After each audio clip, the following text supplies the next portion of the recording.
Hello, everyone, and welcome back. Thank you for joining me. This is Madam Wordsmith.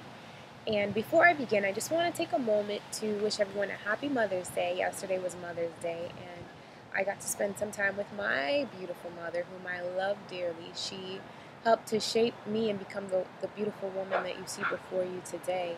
And it was nice to just take her out and make her feel special, and not just to do it on Mother's Day, but to do it every day. So, happy Mother's Day, everyone.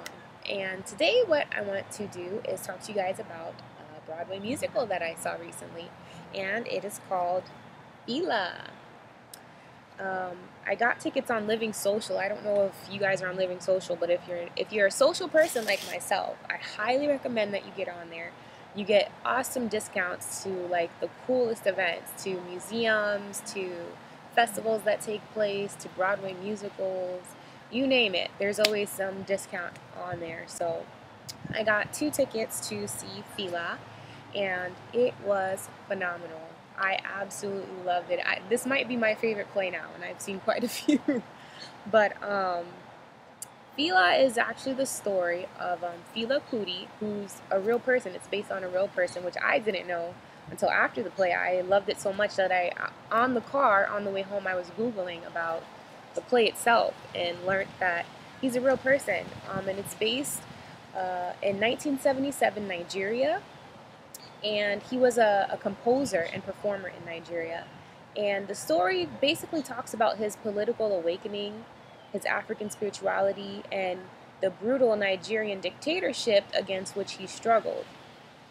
And the musical opens up with Kuti addressing the audience from a concert at his very own club, which is called the Africa Shrine, and it's in Nigeria's largest city, Lagos.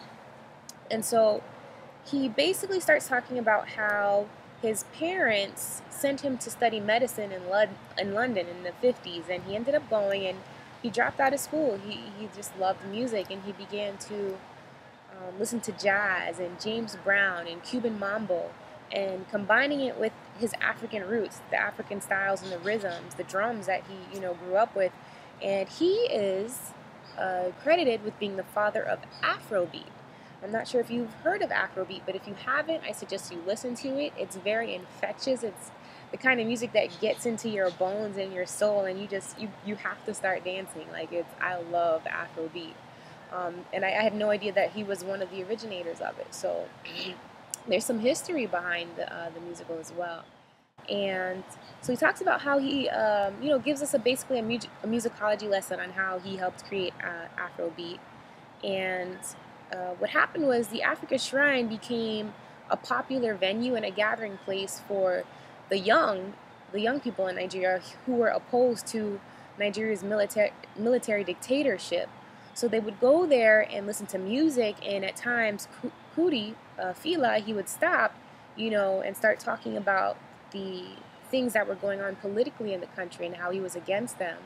He also visited the United States in the 60s, and he met a female Black Panther, and she's actually the one who changed his ideas about politics and race in general. So what I really loved about this play was that it was so interactive. I mean, I've never been to a play where they do talk to the audience, but he actually at one point had the house lights come up and had the entire audience stand up and start dancing to the music. So shaking our hips and everything. It was so much fun, and everybody was having a great time.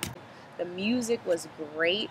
The costumes were phenomenal. It was like you were in Africa, literally. The costumes were beautiful, down to the war paint on the women's faces. And they definitely got the men's attention in the beginning, because there's the women that are dancing. I don't know if you've seen Coming to America, but they're pretty much dressed like that, similarly to that, and they're popping, not just booty shaking, but type of thing. So all the guys, including the one that I went with, was on the edge of his seat. I could see it in his eyes. He didn't say anything, but I could tell he was enjoying what he was seeing. So, ladies, you can tell your guys that if you want to take them, to go with you, if they're not too keen on, seeing a Broadway musical. Just tell him that there's going to be half-naked women in African attire, gyrating their hips, and that'll get him to go. So it was just an awesome play. It was at the Adrian Arch Center for Performing Arts in Miami, and the main actor who played Fela was Adesola Asukalumi. Sorry if I butcher his name, but he was just hilarious, and you could tell that he really studied um, the original Fela. Because I after seeing the musical, I looked at a documentary of the real Fela, and he was almost identical in his mannerisms and his characteristics. So you could tell he did, he studied him very well and brought his character to life. And it was really good. And the play is so awesome. It started off on off Broadway and got so much attention that Jay-Z got behind it. Jada Pinkett Smith and Will Smith supported it. As well as a lot of other people in the industry. They really got behind it because it had such a powerful message in it. I mean, there's one point in the play, I don't want to give too much away, but where they were carrying coffins, and on the coffins were names of people who have died unjustly in America. And one of the names that I happened to catch was Trayvon Martin. So there was a lot of symbolism, a very deep, powerful message behind it about politics and the things that go on in politics, and how we as people, we have to stand up for our rights and say it's wrong if it's wrong, not just, turn a blind eye to it.